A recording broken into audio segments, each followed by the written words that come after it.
Levitico 4. Sinabi ni Yahweh kay Moises, sabihin mo sa bayang Israel kung ano ang dapat nilang gawin kapag sila'y nagkasala o hindi sinasadyang nakalabag sa alinmang utos ni Yahweh. Kung ang nagkasalay ang pinakapunong pari at nadamay pati ang sambayanan, mag-aalay siya ng isang batang toro na walang kapintasan bilang handog para sa kapatawaran ng kanyang kasalanan. Dadalhin niya ito sa harapan ni Yahweh sa may pintuan ng toldang tipanan. Ipapatong niya sa ulo nito ang kanyang kamay at papatayin ito. Kukuha ng kaunting dugo ang pinakapunong pari at dadalhin sa toldang tipanan. Itutubog niya sa dugo ang kanyang daliri at sa harapan ko ay wiwisikan niya ng 7 beses ang tabing ng santuario. Lalagyan din niya ng dugo ang mga sungay ng altar ng insensong nasa harapan ni Yahweh sa dakong banal. Ang natirang dugo ay ibubuhos niya sa paanan ng altar na sunugan ng mga handog sa harap ng toldang tipanan. Ang lahat ng taba nito ay kukunin, pati ang tabang bumabalot sa laman loob. Kukunin din ang 2 bato, ang taba ng balakang at ang tabang bumabalot sa atay. Ibubukod ito gaya ng ginagawa sa taba ng torong handog pangkapayapaan. Saka dadalhin sa altar at susunugin ng pari, ngunit ang balat ng toro at lahat ng laman nito, ulot, mga hita at mga laman loob kasama ang dumi ay dadalhin niya sa labas ng kampo at susunugin sa isang malinis na lugar na pinagtatapunan ng abo. Kung ang buong kapulungan ng Israel ay magkasala ng disnasadya at makagawa sila ng labag sa kautusan ng di nila nalalaman at pagkatapos ay malaman nila ito, maghahandog ng isang batang toro ang buong kapulungan para sa kanilang kasalanan. Dadalhin nila ito sa harap ng toldang tipanan.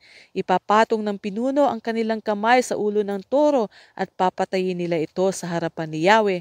Kukuha ng kaunting dugo at ang pinakapunong pari upang dalhin ito sa toldang tipanan.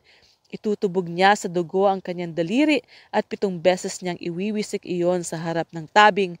Lalagyan din niya ng dugo ang mga sungay sa altar na nasa toldang tipanan.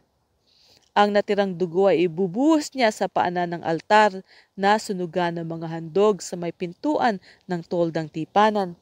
Kanyang susunugin sa altar ang lahat ng taba tulad ng ginagawa sa taba ng turong inihandog para sa kapatawaran ng kasalanan. Ito ang gagawin ng pari upang matpatawad ang buong sambayanan. Pagkatapos, ilalabas sa kampo ang turong pinatay at susunugin din sa lugar na pinagdalhan sa unang toro. Ito ang handog para sa kasalanan ng sambayanan. Kung isang pinuno ang nagkasala ng di sinasadya dahil nakagawa siya ng isang bagay na ipinagbabawal ni Yahweh na kanyang Diyos, sa oras na malaman niya ito ay maghahandog siya ng isang lalaking kambing na walang kapintasan. Ipapatong niya sa ulo ng kambing ang kanyang kamay at papatayin niya ito sa harapan ni Yahweh sa dakong pinagpapatayan ng handog na susunugin para sa kasalanan. Kukuha ng dugo ang pari at sa pamamagitan ng kanyang daliri, papahiran niya ang mga sungay ng altar ng sunugan ng mga handog. Ang natirang dugo ay ibubuhos niya sa paanan ng altar. Dadalhin niya sa altar ang lahat ng taba at susunugin gaya ng taba na handog pangkapayapaan. Ito ang gagawin ng pari para matubos ang kasalanan ng pinuno at siya'y patawarin. Kung ang nagkasala ng disnasadya ay isang karaniwang tao dahil lumabag siya sa utos ko at malaman niya ito pagkatapos, maghahandog siya ng isang babaeng kambing na walang kapintasan.